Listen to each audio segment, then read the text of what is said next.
Fala galera, tudo bem? Fatores que afetam a estabilidade. Tem vários. Como nós falamos sobre superfícies instáveis ou moles e estáveis ou duras, eu resolvi acrescentar mais uma partezinha nessa discussão biomecânica sobre o que torna um movimento instável. Porque ele pode ser instável, inclusive sobre uma base rígida. Vamos ver como isso acontece? Um dos conceitos super importantes de a gente ter claro na nossa cabeça, e que já é até meio intuitivo, é o limite da base de suporte. Se você pegar um pezinho e apoiar nesta base aqui, ó, você sabe que ele tem uma boa estabilidade. Agora, se você apoiar nesta base aqui, você sabe que ele tem menos estabilidade. Você, inclusive, tem que dar uma equilibrada aqui para ele ficar em pé. Vamos pensar em relação aos seus pés. Se você tá com os teus dois pés bem juntinhos assim, ó, bem colados um com o outro, o limite da sua base de suporte é o perímetro que contorna os teus dois pés aqui. Se você afasta, continua sendo esse perímetro envolvendo os dois pés. E se você afasta mais, é todo esse perímetro aqui. Então, quanto mais afastados os seus pés estiverem, maior é o limite da sua base de suporte. Num certo ponto do Turkish Get Up, quando você vai se preparar para fazer a flexão lateral do tronco, você pode colocar calcanhar, joelho e mão apoiados numa linha reta. Você vai ter um limite de base de suporte que é o que contorna aqui, é aquele contornozinho do caça-palavras. Agora, se você colocar calcanhar, joelho e mão, você cria um triângulo que é um perímetro aqui que vai te garantir uma área muito maior. Então você tem um limite de base de suporte maior. Qual que é a recomendação? Pesos maiores, procure trabalhar com limites de base de suporte maiores. Tem outras coisas que intuitivamente te dão a sensação de estabilidade. Salto alto e sapato masculino que tem a sola baixinha. Tênis com sola minimalista e tênis com sola, umas molas dessa altura aqui. Tem um prédio que, se eu não me engano, fica em Seattle, que chama The Needle. E ele começa com uma base razoavelmente larga, estreita muito no meio, sobe super fininho e lá em cima você tem restaurante, mais algumas coisas ali. Você olha aquele troço, parece que ele vai quebrar no meio. É mais ou menos a mesma coisa que você estando em pé segurando peso acima da cabeça, peso em overhead. Se você não tiver o meio bem fortalecido ali, você tomba para um lado para o outro. As primeiras vezes, particularmente, que eu fiz LPO, eu fiquei com uma dor no abdômen como eu nunca tinha sentido. Então existe uma relação de estabilidade entre o limite da base de suporte e a altura relativa do centro de massa que você está considerando. E tem mais uma coisa que é super importante para o ser humano em relação à estabilidade, que é a instabilidade que nós temos nos nossos próprios pés.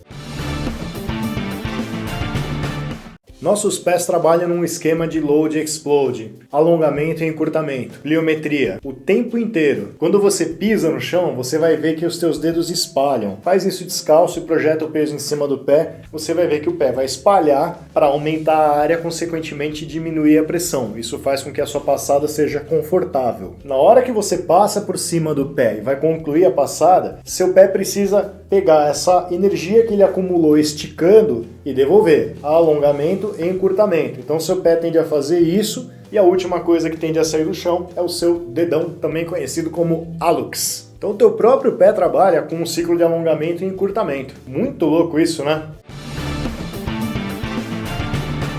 Se você é um levantador de peso, um weightlifter, um Gerevik, um atleta de LPO, de CrossFit, de Strongman, é bom você ter na cabeça essa movimentação de alongamento e encurtamento do pé. Pergunta para os atletas experientes e eles vão falar que quando eles dão um impulso contra o chão, eles sempre vão jogar o peso no calcanhar. Por quê? Porque o calcanhar é duro, você tem uma reação mais rápida ali, você dissipa menos energia. Se você jogar para frente, espalha, perde energia, perde força de reação. Mas para quem vai fazer um jerk, seja com kettlebell ou com barra, você impulsionar e receber a força de reação nos teus calcanhares é muito diferente do que você fazer isso jogando na ponta do pé. Fica ligado então que qualquer modalidade que você fizer movimento semelhante a salto vertical, o ponto principal para você aplicar o impulso e receber o impacto de volta é no calcanhar. A ponta do pé só finaliza o movimento. Se você jogar o teu impulso direto na ponta do pé e tentar receber de volta na ponta do pé, você vai dissipar energia pra caramba. Ponta do pé é ótimo para desacelerar. Esse mecanismo de desaceleração do pé também explica a joanete de muita mulher que usa salto alto. Quando você está com o pé no chão, você tem mais ou menos 70% da tua carga distribuída do meio do pé para trás e 30% para frente. Quando você ergue e coloca um salto, você inverte essa relação. Dependendo do salto, você chega a colocar de 80% a 90% do apoio no médio pé e o pé espalha para buscar aumentar a pressão e deixar mais confortável, mais estável o teu movimento. Além de você já ter jogado um monte de pressão na ponta, que seu pé deveria ter espalhado pra caramba, você coloca no Scarpan aqui. Mulherada sabe do que eu tô falando. E seus dedos ficam assim e lá na pontinha. Você tem um ponto de pressão minúsculo ali. Se isso aqui não tá rodando, alguém vai ter que rodar. Sem ser os teus artelhos, tua próxima articulação é o teu metatarsal. Então o teu metatarsal começa a girar para fora. É isso daqui que começa a girar para fora. Isso que estava aqui começa a fazer isso. E essa rotação aqui no hallux é justamente o teu joanete. Joanete é uma tentativa do pé de equalizar as pressões a que ele é submetido. E uma outra coisa que não tem nada a ver com estabilidade, mas vai ficar de brinde aqui. Em outras aulas eu já falei que tudo no corpo trabalha para pliometria, inclusive o seu coração, que é uma bomba sanguínea. Chega sangue nos átrios, você tem um reflexo de estiramento, manda sangue para baixo para os ventrículos. Quando os ventrículos estão bem cheios, você tem um reflexo de estiramento e eles contraem novamente. Por isso que o batimento do seu coração é 1, 2, 1, 2, 1, 2. Encheu, estirou, contrai. Encheu, estirou, contrai. Alongamento, encurtamento. Alongamento, encurtamento. É o ciclo da vida. Fica aí essa análise extra da aula que não tinha nada a ver com o assunto, mas eu não podia deixar passar. Um abraço.